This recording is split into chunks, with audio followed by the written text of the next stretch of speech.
माता पिता से असहमति बनी हो किसी बात पे, फिर क्या करना चाहिए? उनका अनादर करके हमें लगता हो वो चीज सही है तो वही करनी चाहिए, या नहीं बच्चा, हमें लगता है सही, ये बात नहीं देखनी है। हमें ये देखना है कि शास्त्र और संत जनों के द्वारा वो बात प्रमाणित है कि नहीं। हमें अपना सही नहीं देखना। तस्मात् शास्त्रम प्रमाणम ते कार्याकारो व्यवस्थितो।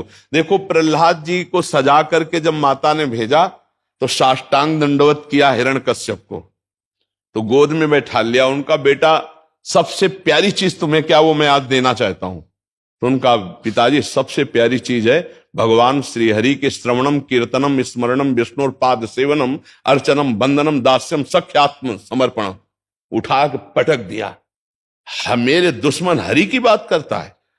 फिर पिताश्री नहीं कहा, प्रहलाद जी ने कहा, दैत्यराज, ये मेरी जो बुद्धि हरि में लगी है वो किसी के सिखाने पढ़ाने से नहीं, ये गुरुदेव देवर्षि नारद जी के चरण रज के प्रताप से लगी है। और तेरे विरोध करने पर अब कुछ नहीं होने वाला। भाले चलवाए, हाथी क्या क्या करवाया, बाल बाका हुआ क्या। आखिरकार भगवान ने फाड़ के फेंक दिया हिरण्यकश्यप। फिर भी देखो प्रहलाद जी ने ऐसे हाथ जोड़कर कहा, प्रभु मेरे मन में एक बात आ रही है। तो उनका बोलो।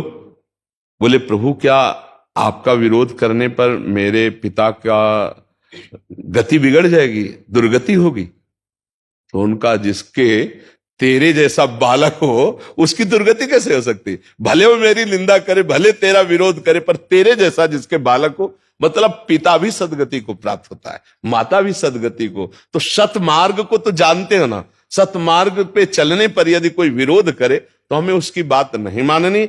असत मार्ग में चलने पर यदि हमें सपोर्ट करे तो हमें उसकी बात नहीं माननी। जैसे की बात ले लीजिए कि अगर हम जैसे घर में कोई व्रत त्योहार है, कुछ दान देते हैं, इस पर हम नहीं बोलेंगे, इस पर नहीं बोलेंगे। तुम्हारा अधिकार नहीं देने का। अगर माता पिता मना करते हैं तो तुम्हारी संपत्ति नहीं, तुम्हारा अधिकार नहीं देने। और हम इस बात पर सपोर्ट भी नहीं करते। हम दान वान की बात कभी नहीं करते, कभी ये सब बाहरी बातें हैं। दान की बात है श्वास। दान हमें किसी गरीब जरूरतमंद नहीं, पहली बात तुम्हारा अधिकार नहीं है, अधिकार नहीं। जब तुम अधिकार युक्त होगी तब तुम्हें उस बात को उपदेश हो जाएगा। अभी तुम माता पिता के अधिकार में हो।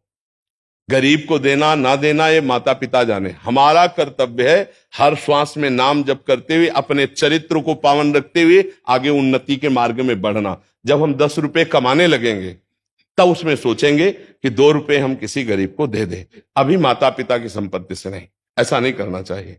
इससे मतलब जो धर्मयुक्त बात है, प्रार्थना कर सकते हैं। जैसे कोई भूखा है तो माता पिता प्रार्थना कर सकते हैं कि आज हम अपने हिस्से की रोटी से दे दे जो आप हमें देंगे। अगर वो उसके लिए मना करते हैं तो राधा राधा राधा, हम झगड़ा नहीं करें, क्योंकि मेरा अधिकार अभी नहीं है।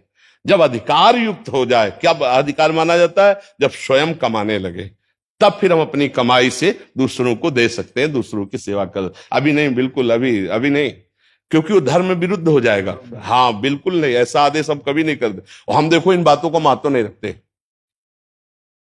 रुपया का दान, ये सब दान है भाई तुम्हारे पास तो कर दो, नहीं है तो भगवान ने इसके लिए आदेश नहीं किया।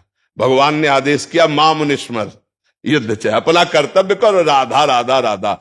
अब हमें दिखाई दे रहा सामने वाला भूखा है, तो 4 रोटी हमारे पास है, बन जाएगा तो 2 उसको खवा देंगे, 2 हम पालेंगे। और ज्यादा भूखा है तो आज हम भूखे रह जाएंगे, उसको दे देंगे। हम इस बात को सपोर्ट करते हैं कि आपके पास 100 रुपया है, सब्जी लेने जा रहे हो, कोई आपको बीमार दुखी दिखाई दे रहा है, तो आज हम नमक रोटी खा लेंगे, 100 रुपया को उसको औषधि करा देते हैं। हम इसका महत्व देते हैं। हम और सब बातें वो जब आप कमाने लायक हो।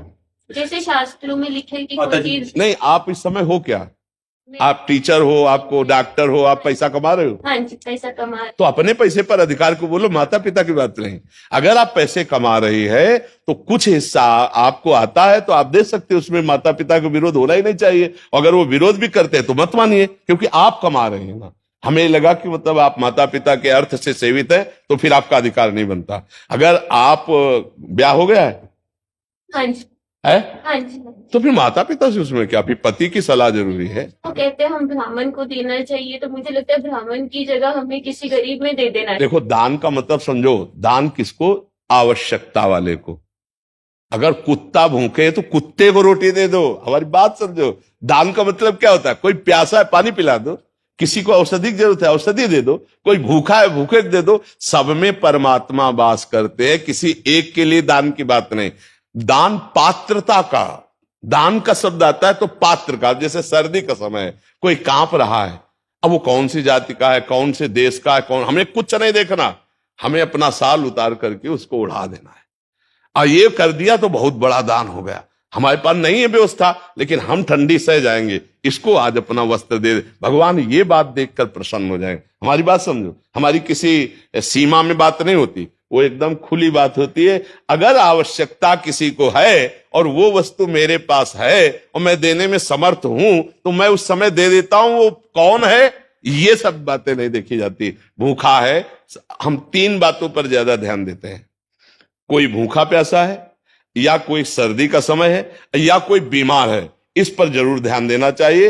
रुपया देते समय बहुत होश में रहना चाहिए। ये रुपया लेके शराब पिएगा जाके, ये रुपया लेके बेविचार करेगा, तो हमें बहुत होश में देना चाहिए, फिर दुर्गति तुम्हारी भी होगी। रुपया देने में होश में रहना चाहिए, और भोजन देने में किसी को भी, कुत्ते को भी दे सकते हैं, बीमार कोई है, पशु पक्षी, उसकी भी सेवा कर सकते हैं, ठंडी में कोई कांप रहा है उसको भी हम दे सकते हैं, बस ऐसा।